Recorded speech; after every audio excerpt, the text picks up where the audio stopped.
Qualified, professional, and compassionate doctors talking real solutions to real health problems.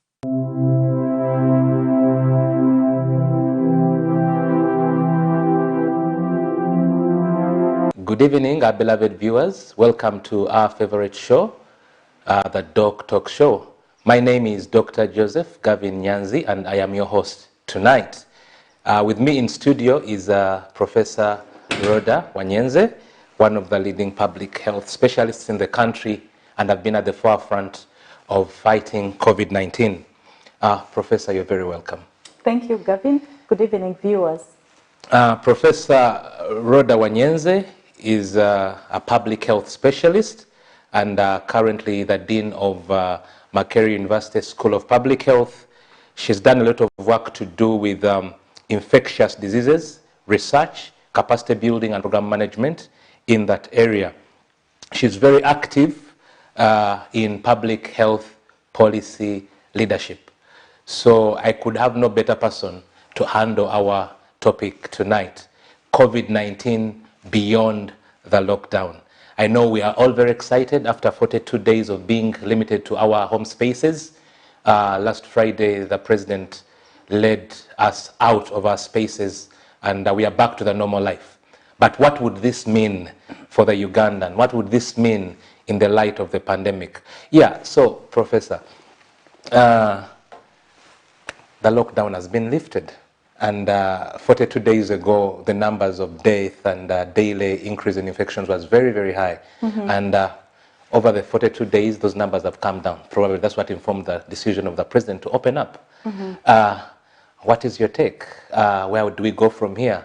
Are we now free to go on with as before? What is your take? First of all, I'll start by sincerely extending my sympathies to people out there because Gavin, there's not going to be anything like a complete normal. Many people out there are hurting. Some are still sick. They have loved ones in the hospital.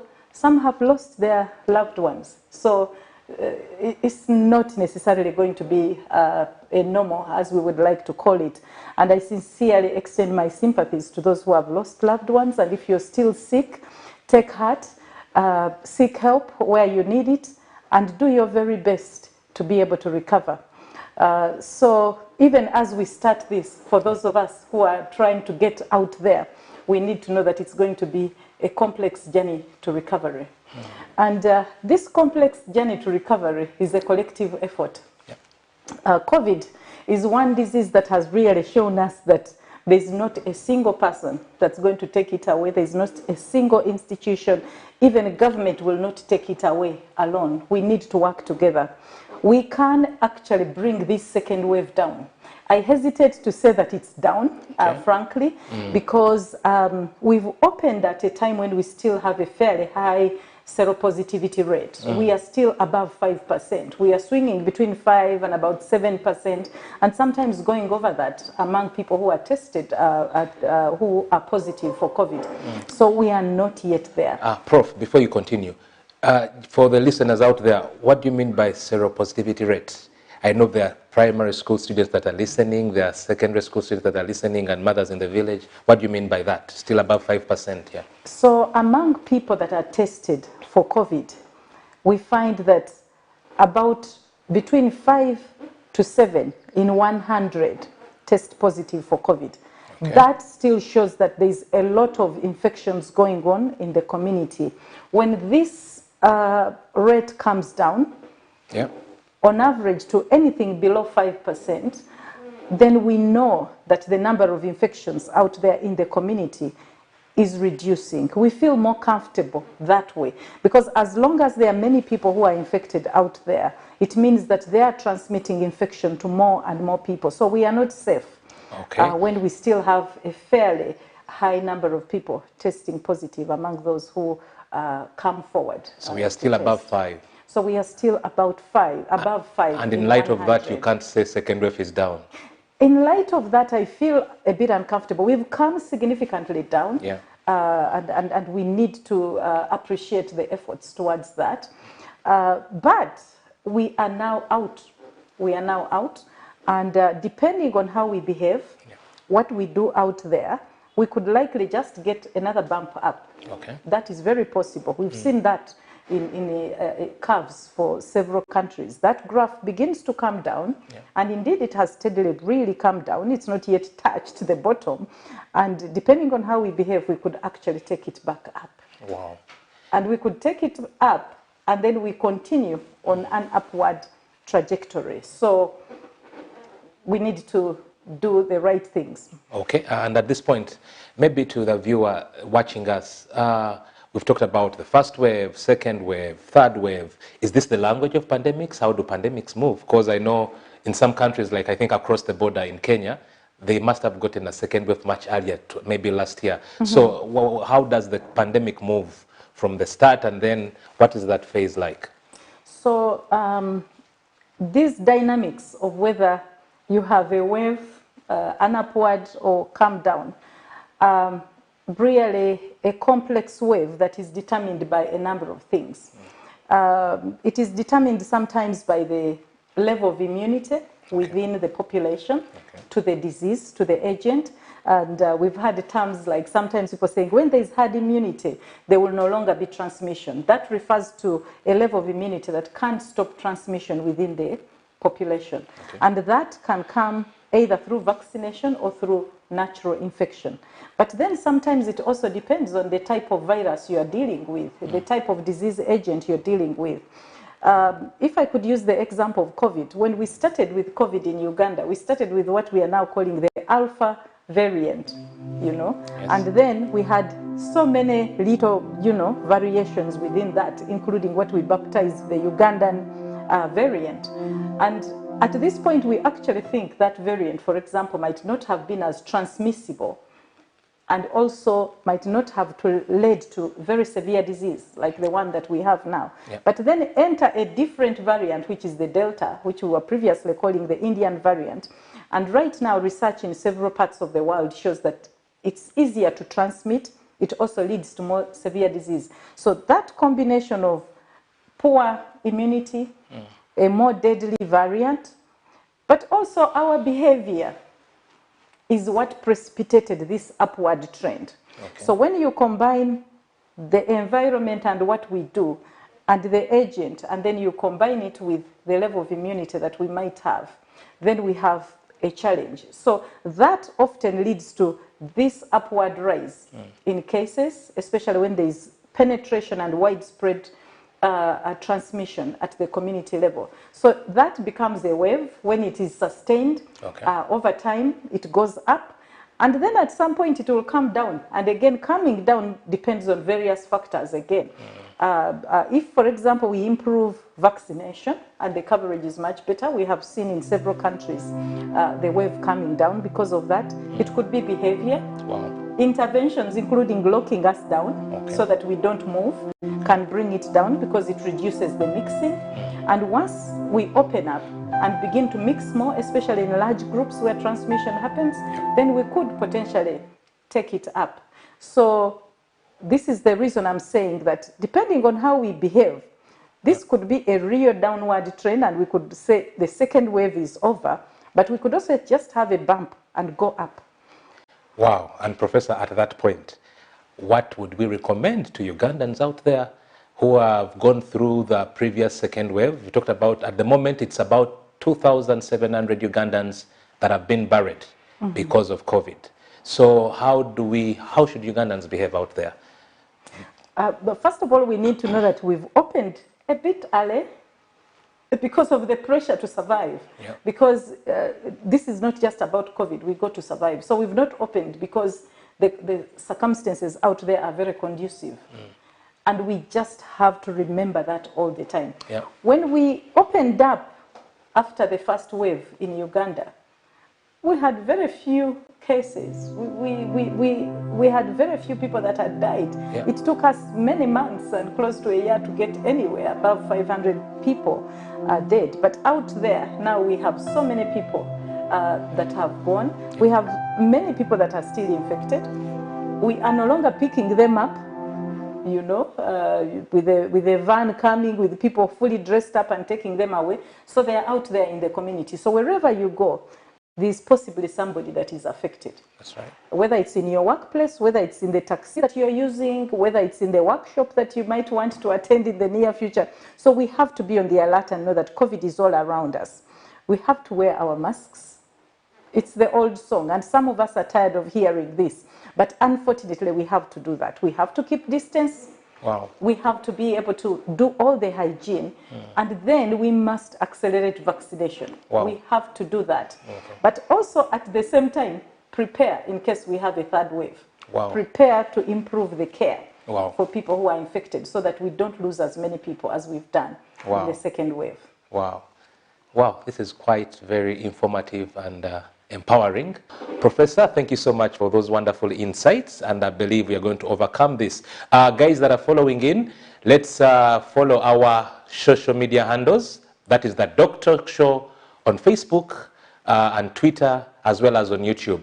Please, you can type in your questions, and Professor will be able to respond to you ASAP. Right now, we're going to take a short break, and we'll be back in a minute, and Professor will pick up from where she has ended.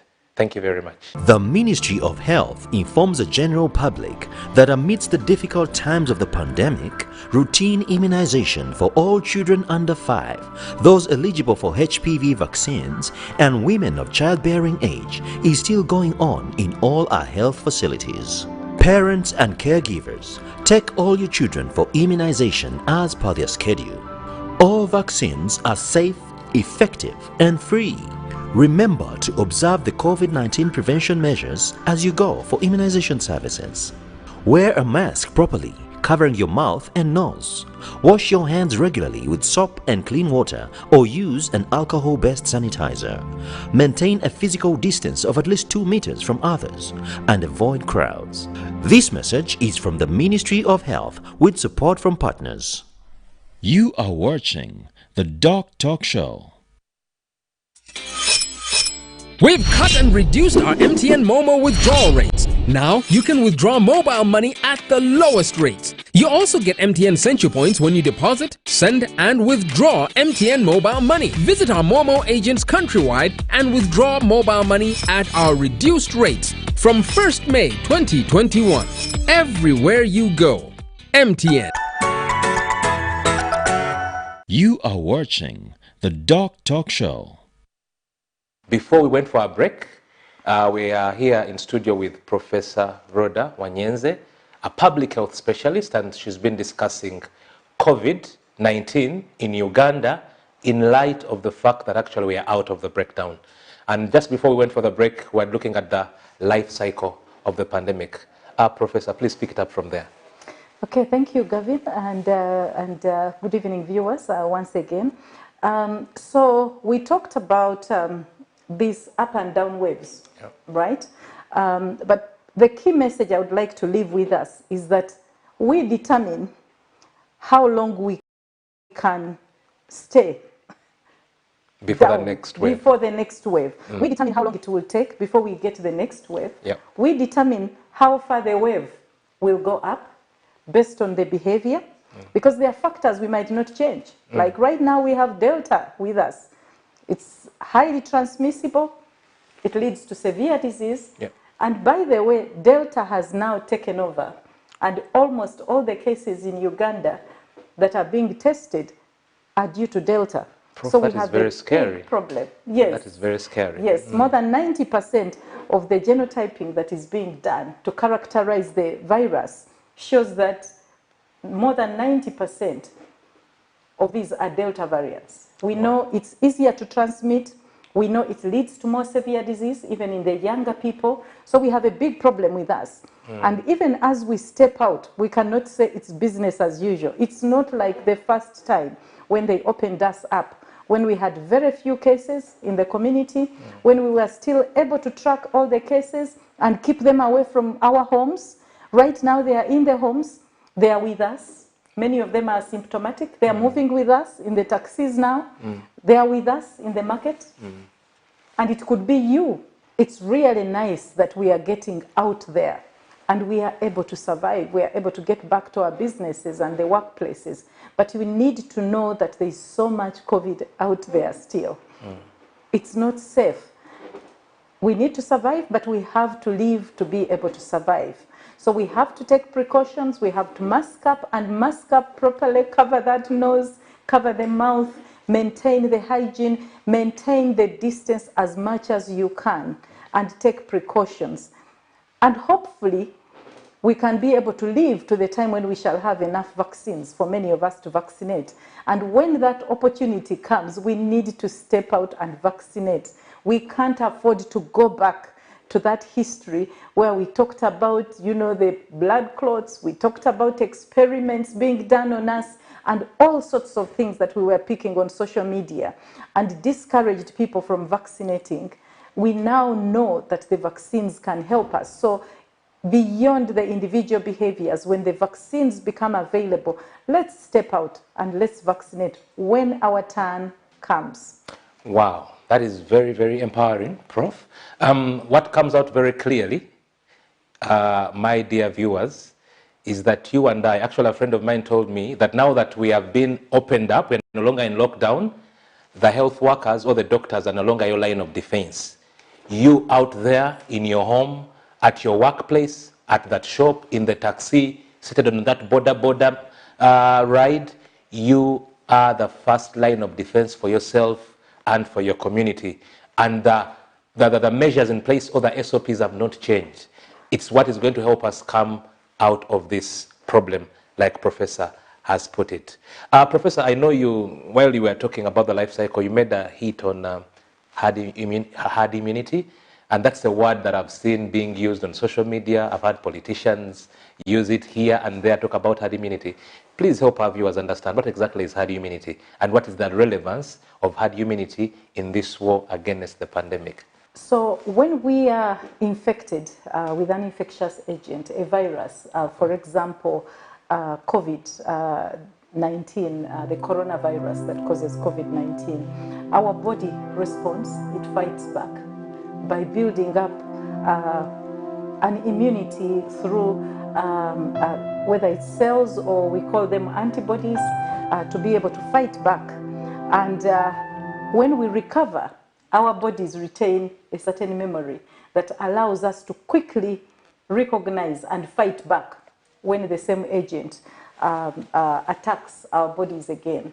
So this is what happens when we get vaccinated as well. Yeah. You can use a vaccine to activate our bodies to also develop that defense mechanism. So we can get that defense mechanism either through a vaccine or natural infection. Okay. Now, when that happens, you as an individual, we could say you are immune to this disease and you might not get it again, or if you get it, perhaps it will be more mild than someone who has never got it before. Now, when you have several people within the community that have that kind of defense mechanism, you get to a point where the disease cannot easily move from one person to the other. Basically, it's like a wall of sorts, because for infection to happen, there has to be someone who is vulnerable and someone who has the disease. Okay. But when you have a significant proportion of people in a community that are protected from that disease, either from due to vaccination or a natural infection, then you could say you have herd immunity when it gets to that point where you don't have transmission literally happening because there are so many people that are protected. Wow. Now, this might vary based on the disease you're dealing with. It might be 60%, it could be 70%. At the beginning of this pandemic, when we were modeling what proportion or percentage that would be, many people thought it could be about 70 or 80% of the population. Now, you realize that that's a very big proportion of a population that needs to be protected for you to stop infection just using herd immunity. Okay. But you also need to note that you cannot do an experiment of herd immunity acquired through infection when you're dealing with a disease where many people will die. Okay. Let's say that you want to try that experiment in Uganda. Now we've lost close to 3,000 people, but you want to move us to about 70 or 80% of Ugandans who have been infected with COVID so that we can have protection from natural immunity. If you extrapolate, how many people will we lose before we actually get to 80%. And I hear many people saying, let's try herd immunity. Herd immunity is difficult to acquire without vaccination if you're dealing with a deadly disease where people are dying. So we need to have vaccination on top of that. And that's the reason why we are excited that now we have a vaccine, and if we can get vaccines in, we can quickly ramp up the percentage of people that are protected so that we can get to herd immunity. But the other thing we need to note is that it also may vary depending on the variant. Right now, the new modeling shows that we might need over 80% and perhaps closing in on 90% for us to acquire that. Over 80% of people that have been vaccinated of the population? Yes. Now that we have Delta, because it's more transmissible, and because of that, we might need to perhaps go much higher in terms of coverage of people that are protected before we can say that we are safe. So we cannot rely on herd immunity alone in terms of dealing with this virus. Yeah, picking up rather, infection, herd immunity acquired from infection alone cannot do it for us. Wow. Picking up from there, I think the message I'm picking from you is that actually vaccination will be a magic bullet. Vaccination is a critical tool in terms of ending COVID. We have really highly effective vaccines that are safe that we are now using world over. So vaccination is actually very, very critical. But I need to mention that vaccination alone will not get us there. We know that from other public health interventions. We need more tools. We need to do more research to get more drugs, so that those that will be vaccinated but get infection can then be treated well so that we don't lose more people.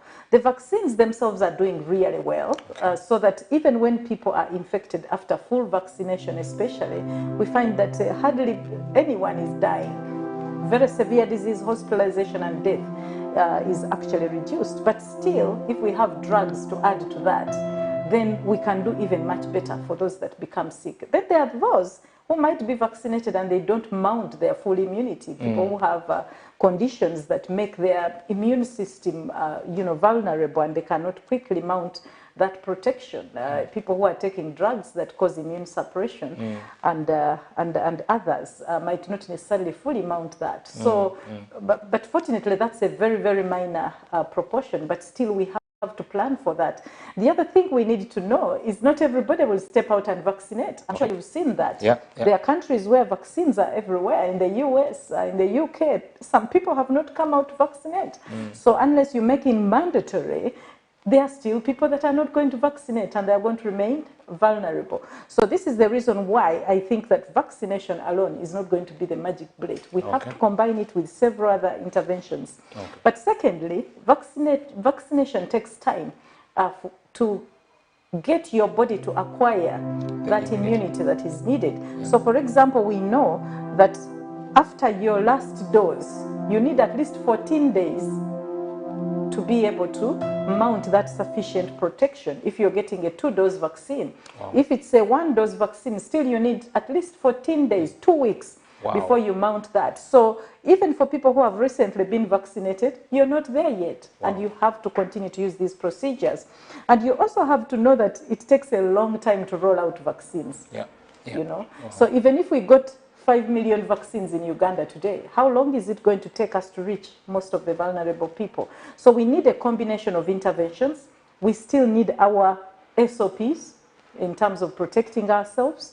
We still need to be able to diagnose those who are positive and keep them away so that they are not transmitting infections to others. We still need to do everything else, even as we roll out vaccines. So vaccines are not going to be the only magic bullet. We need other interventions. Wow, that was been very, very enlightening. We're going for a short break, and still reminding you of our social media handles. Please follow us on that DocTalk show. That's on Twitter, on Facebook, and please share the link with your friends. This is very, very important and crucial information that you don't want your friends and families to miss out. We'll be back in a minute. The Ministry of Health informs the general public that during this COVID-19 pandemic, we should not forget to take our children for immunization. Parents and caregivers are reminded that the immunization services are still accessible at all government health facilities. Please take your child for immunization on time. All vaccines are safe, effective, and free. Remember to observe the COVID-19 prevention measures as you go for immunization services. Wear a mask properly, covering your mouth and nose. Wash your hands regularly with soap and clean water or use an alcohol-based sanitizer. Maintain a physical distance of at least 2 meters from others and avoid crowds. This message is from the Ministry of Health with support from partners. You are watching the DocTalk Show.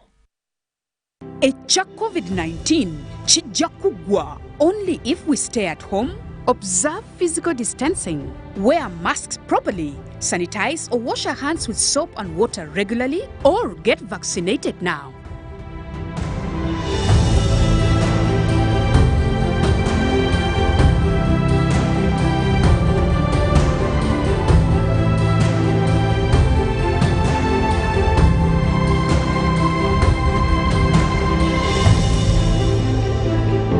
You are watching the DocTalk Show.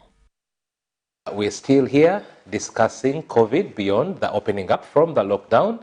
And in studio with me is Professor Rhoda Wanyenze, public health specialist. Please share the link. Our social media handles, the DocTalk Show, on Facebook, on Twitter, as well as on YouTube. Share the link. Let our friends and families be empowered.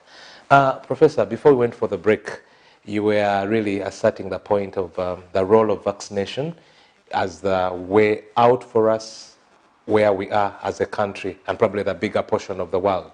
At the moment, we know in Uganda, we've so far had close to 1.2 million vaccines. That means we can't say that's the number of people that have been vaccinated because it's a 2-dose vaccine. So it could say around 600,000 Ugandans have been vaccinated. If we say 2 doses, each one of them has gotten 2 doses. So maybe you continue to explain to our viewers what exactly is the role of the vaccine, because we realize that of the many avenues of us overcoming this issue of COVID-19, vaccination stand high on the list. So what exactly is the role of vaccination in the fight we have against COVID-19? Yeah, so first of all, we've administered about 1.2 million vaccine doses in Uganda, so it's doses. Okay. But perhaps close to 1 million people, because only a small proportion of those doses have actually completed their second dose. Wow. So we are perhaps closing in on about 900,000 people or so that have got their full vaccination, which is good, but perhaps not what we need to be able to interrupt the transmission. So, but we have really good vaccines right now on the market. They are highly effective in terms of not only reducing severity of disease and death, as we thought initially, but also capable of interrupting transmission. Wow. Because initially we thought it's just reducing severity, it's just, death, but now we have evidence that many of these vaccines also interrupt transmission, which is really excellent, although it's much more effective in terms of reducing severity as well as death than it is in terms of interrupting transmission. But that's really good. So because of that, the vaccines really, really have a crucial role to play. And this comes in when people are tired of, distancing, people are tired of, masking and a lot of things. So vaccines really come in to help us boost the package of interventions. But what I need to say is that vaccines alone will not do it, because it's going to take a while before we get to that level of coverage that's going to interrupt transmission. So we have to continue with the package of interventions that we've been implementing. We have to continue to observe our standard operating procedures in terms of hand hygiene, cough, as well as masking and other things that we have to continue with. We also have to continue ensuring that we test people early so that we can isolate, self-isolate within the homes, those that are infected, so that they don't pass on the infection to others. So vaccines come in as just part of the package. And even when we are planning the issues of opening up, we have to remember that vaccines are part of a package. and it's going to take a while before we get to the levels of vaccination that can make us feel we are safe to do it with just vaccines alone. Wow. Thank you very much. One of the recommendations from the address of His Excellency the President was school-going students, that's from nursery all the way to the university, they should stay home until all of them have been vaccinated. We have about 15 million students in the country, nursery up to university. In my thinking, this may take us some time. We may have education closed for a long time. What do you say about that? I've had a school of thought that maybe we encourage all schools to open up whereby they're locked up in a place, sort of quarantine, but then to access that quarantine space, everybody is tested. The teachers, the cooks, and all the students are tested before they get into, and while they're there for the whole term until they get back home. What is your take for these 15 million Ugandans whose education has been interrupted because of the pandemic? So before I get to the education-specific issue, I need to expound on the role of the vaccines again, and how they should be deployed. Okay. The vaccines, how they are deployed has a lot of implications in terms of how we quickly bring down this pandemic. Yes. There are people who are at very high risk of severe disease and die. Okay. As you can see, we are getting to 3,000 people. Now, relative to these people, the older population, 60 years and above, and we are seeing a lot of deaths among the 50 years and older as well, they need to be urgently protected so that we don't lose any more people. In fact, what we worry about most from school-going children is that if they got infected and then they passed on the infection within the household to someone who is more vulnerable, then this person is more likely to die. Yeah. Whereas we've seen that some younger people can also get severe disease with Delta variant. Still, it's predominantly a disease of the much older people, people with underlying conditions. So when you bring in vaccines, it's really crucial that you target those people. When you target those people and that population is fully addressed, then you begin to worry less about what will happen when someone passes on infection to them. Wow. Now, that's the reason why most countries will start with the most vulnerable people, the older people, and then they come progressively down to the 50 years, to the 40 years, to the 30 years, because they are trying to cover the most vulnerable. Cover those with underlying conditions. Then you begin to feel safer even as you open. In fact, in many countries, even where they had vaccines much earlier than us, like in Israel, they covered these populations, they opened the schools, not only after full vaccination, but they felt safer because the most vulnerable people were covered. Now, I'm not saying there's anything wrong with our policy, especially if we can get the vaccines we need very quickly, and then begin to go to the school-going children. But we have to do this with caution so that we do not crowd out the people that need it most. Because if we release immediately vaccination for the younger people, before we finish the older people, and before we finish the people with underlying conditions, my worry would be, are we going to crowd out these people so that they don't get vaccinated quickly enough? And yet it's going to be a journey for us to cover the 15 million. So operationally, we have to really have this tight. One, that we have the vaccines available in huge quantities. Number two, that we can quickly roll them out so that we are able to reach many people quickly. Number three, that we do not crowd out the people that need vaccination the most by going to those people that are at much lower risk of transmission. Now, I'm not saying that the children are not worthy, because school is really, really crucial. And school is something that we must do.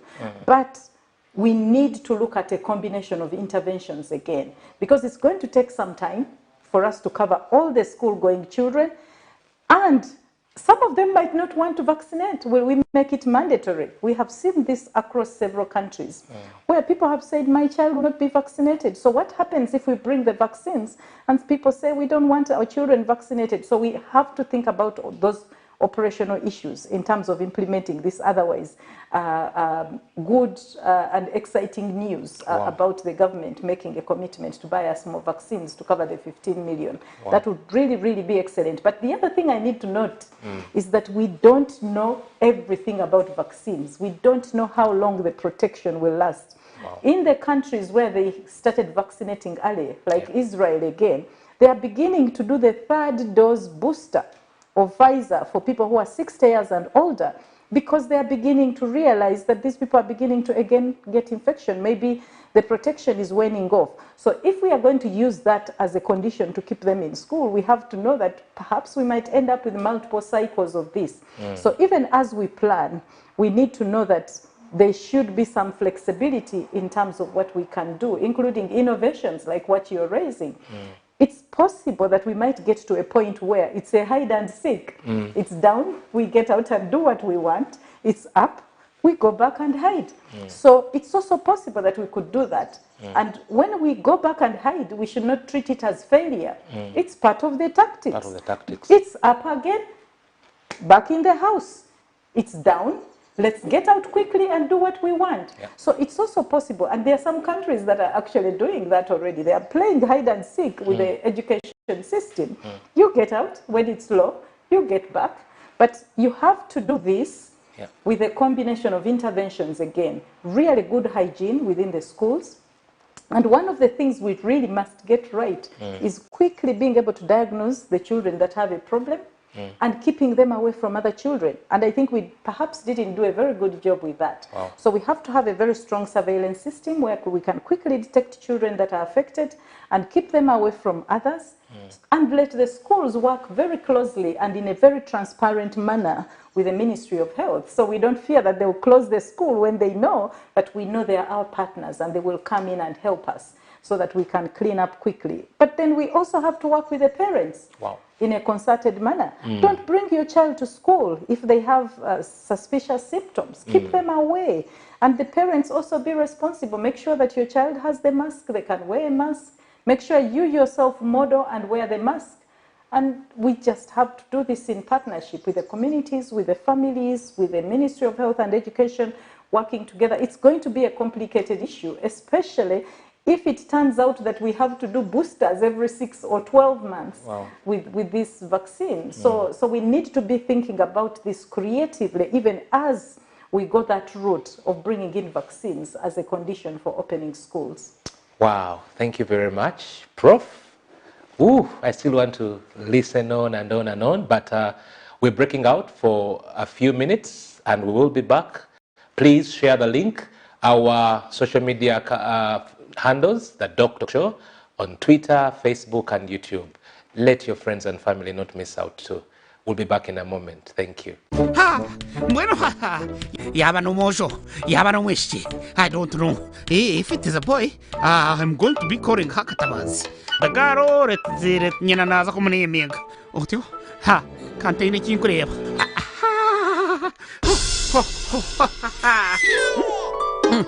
Ay, ay, ay, ay! Riama katutumto! Ay, ay, ay! Yashwazara musho! What's your? Ha! He had to look again. Sleep like a baby at home. Yeah. Thank you. Katoto. Hold on. What about immunization? No. Nga.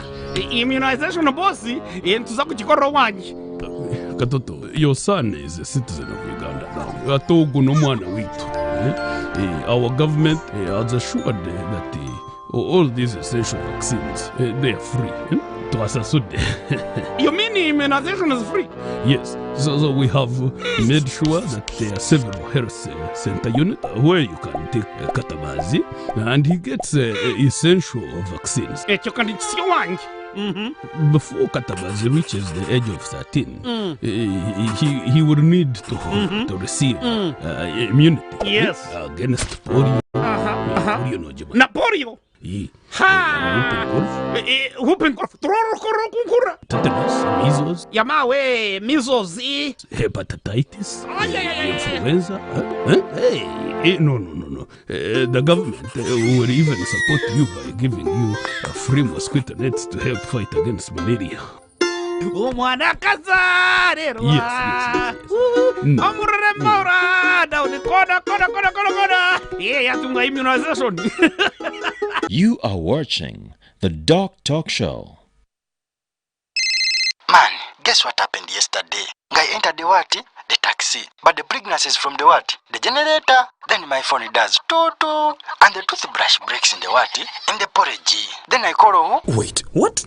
First wait, I am still telling you. Then the jerrycan does what? Love to talk? MTN My Paka Paka now has more minutes. Get My Paka Paka voice bundles to talk and talk at no extra charge. Dial *160*1# to activate My Paka Paka. Everywhere you go, MTN. You are watching the DocTalk show. Thank you, Professor Rhoda Wanyenze, public health specialist, and we are discussing COVID-19 now that we are out of the lockdown. Our social media handles, the DocTalk show, that is on Facebook, Twitter, and YouTube. I know some of us have been following social media lately. There is a talk, it's better expressed in Uganda. Kalinki muka sharing banange. Please share the link with your family and friends. This is very, very crucial information that would really mean a lot to many Ugandans. So do not allow them to miss out. Share the link. Go and like our pages and then share this show. Prof, I've just been reminded. When I was in medical school, we talked about health, and health is not just the absence of disease or the absence of COVID, but actually health encompasses our spiritual well-being, our economic well-being, our social well-being, and many of those aspects. But I know for such a long time we've been looking at just the presence or absence of disease. Can you please address COVID in light of actually health? Yes. Yeah, thank you, Gavin, and you're a good student. I'm encouraged. Yeah. That's been one of my challenges with the COVID and what it has put us through. COVID has really distorted what we mean by health, and especially public health, because, like you rightfully put, health really, it's physical, it's mental, it's social well-being. That's when we say we have well-being, but it's not just absence of disease. So, but what COVID has put us through has been so challenging that we are so excited when we don't have disease, which is excellent. We don't want to have disease. We don't want to have COVID. But health is actually bigger than that. And sometimes we say we are balancing health and the economy. But from the public health perspective, if we have no economy, we don't have health, actually. Yeah. So, and I think these are the issues that we have to talk about. Because in public health, we talk about what we call social determinants or determinants of health. You know, there are those things, if we don't get right in our environment, make it very difficult for us to have health and well-being. And by the way, education that we've been discussing is one of those. Wow. Education is one of the biggest determinants of well-being and health. It's been associated with life expectancy, good, feeding practices. It's been associated with so many disease conditions and morbidity, mortality. So when we disrupt education, and for so long, we pay a big price for a very long time. When we have issues with well-being, survival, livelihood, we have problems. If people are not able to feed well, in the next few years, we shall be getting into malnutrition again. The indicators will go down. Yeah. So COVID has disrupted the social determinants and other determinants of health and well-being. And we need to look at it in a holistic manner, especially as we move towards the recovery period. That is really, really going to be crucial, because disrupted determinants of health today is disease and death tomorrow. and it could actually be worse, depending on how we handle it. So as part of the recovery plan, we need to be thinking about how we can stabilize now, even as we try to come out of the pandemic, but especially how we can create that resilience, not only for the health system, but also that resilience for the communities and families so that they can survive, because that is really crucial. It's part of health. And we can't afford to forget that, even as we try to eliminate COVID. Wow, and still picking up from that, I know you were talking about education before, and what we have in place so far is trying to get as many vaccine doses as possible. Yeah, but, and this may actually mean that the students are going to stay home for a much, much longer time. On top of the vaccine, in your view, what would be the other things that would engage or would deploy so that actually students can resume school? Of course, one would talk about online education. That may not be something that would be easily implemented for all Ugandans. So what are some of those things we can look at? So I would look at vaccines as part of a package, because in public health we always advocate a combination of interventions, especially when you're dealing with a complex condition like COVID. Vaccines, super, they are fantastic. And I'm so excited to hear that we are going to procure vaccines for millions of students and other people out there. But it is going to work in as much as we combine it with other interventions. Wow. Like I mentioned, there are people that will opt not to be vaccinated. Unless we say, if you're not vaccinated, don't come back to school, stay home. And then we have to think about who are we leaving behind because they've refused, or are we going to make it mandatory? There is that, but there is also just the space of time it takes to roll this out to everyone. Right now, the only vaccine where we have evidence that is safe among children, especially below 18 years, is the Pfizer vaccine. It's 2 doses. So if you're going to vaccinate more than 10 million children out there, it means you're going to roll it out 20 million times for their first dose, for their second dose, and then I hope it can be sustained for quite some time. If it's not sustained beyond 1 year, then it means the following year we shall roll out again. So it is not a small undertaking. So even as we think about it, we cannot afford to abandon the other package of interventions. And that the sooner we actually think about how those other interventions can be wrapped around the vaccination, the better. Because right now I'm happy that we've started with the teachers among the priority population. So if the teachers are done, how do we deal with the vaccination among the scholars, so that then we can combine it with other interventions and perhaps get this rolled out faster? Wow. It is a very complex area. Nobody has the perfect solution, but we know that it can be done, because I mentioned Israel, which was among the first countries to really rapidly scale up vaccination.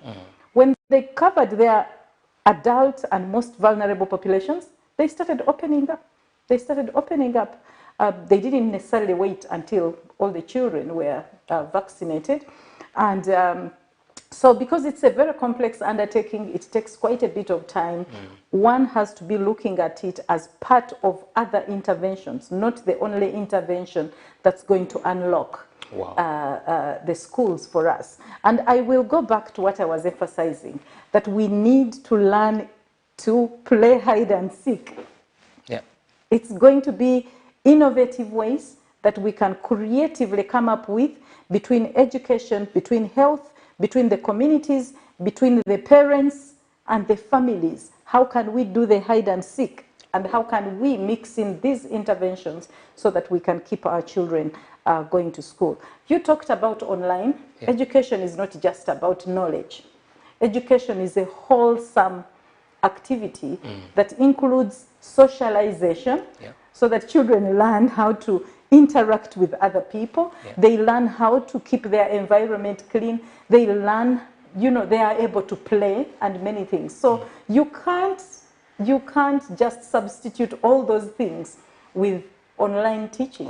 It's not enough. There are online games, but That's again different from an actual physical game out there. That's right. So education is not just about knowledge. Wow. It's really nice that we have innovations like having, you know, these newspapers and online for those that are privileged to be able to afford the bandwidth and to be able to do online training, but that's not going to do it. That's why we need to be thinking again about our homegrown solutions in terms of how we can have this combo that we can add to our vaccines and be able to get the children back to school. Wow, this has been very, very enriching. And what I'm picking from you, Prof, is that actually vaccines themselves are not enough.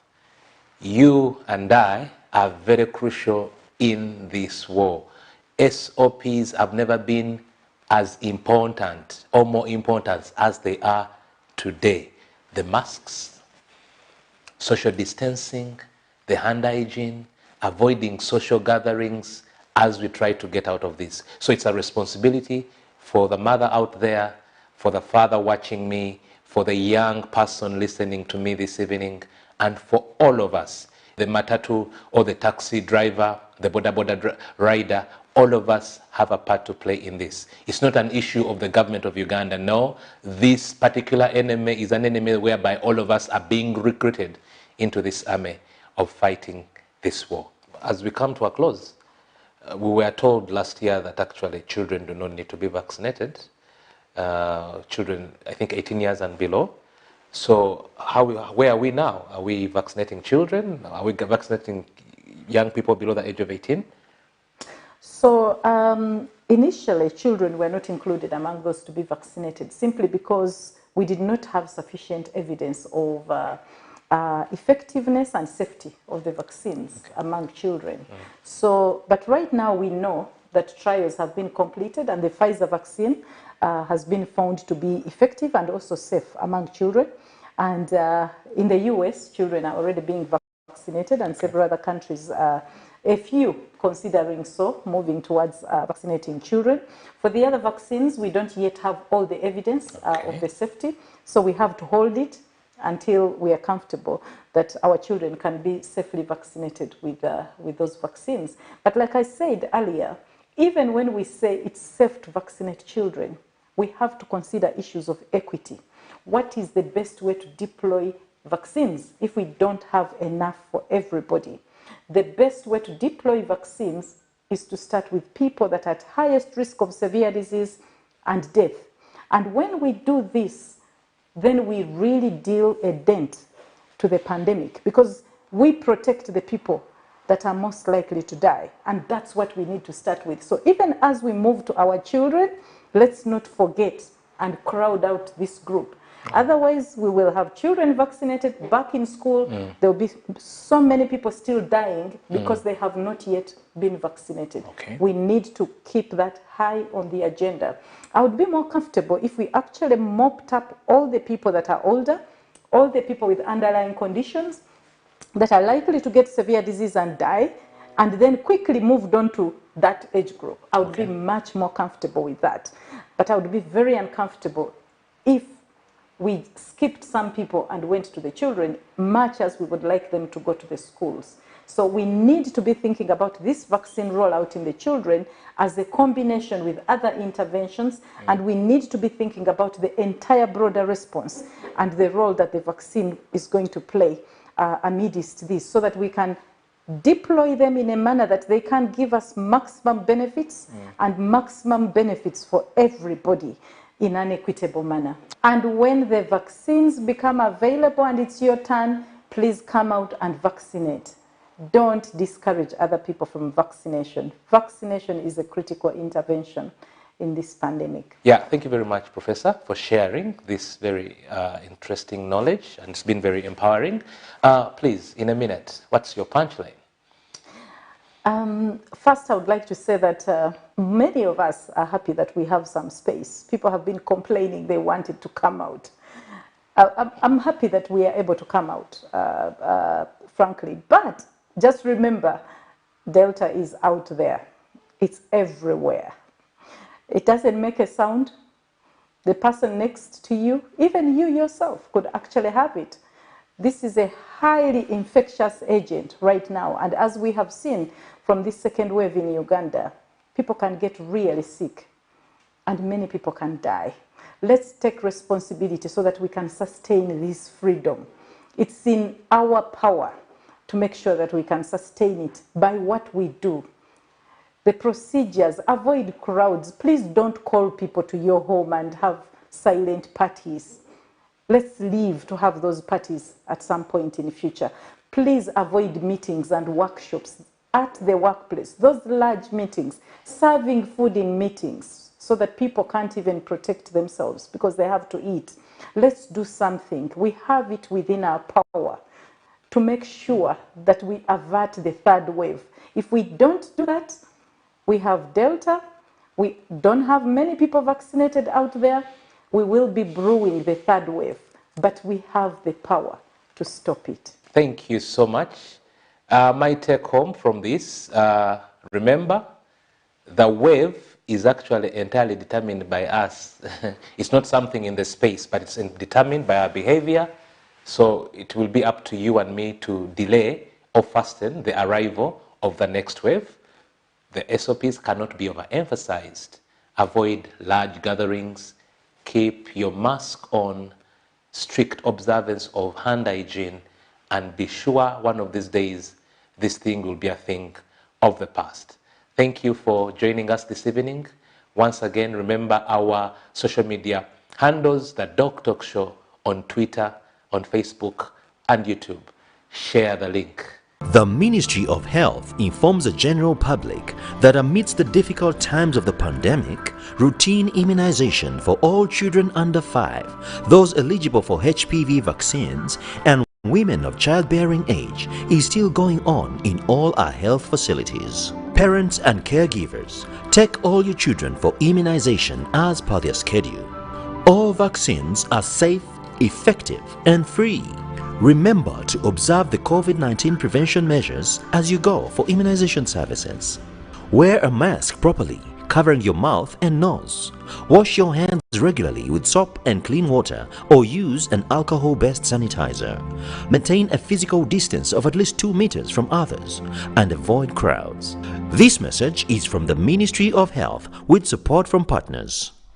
The DocTalk Show.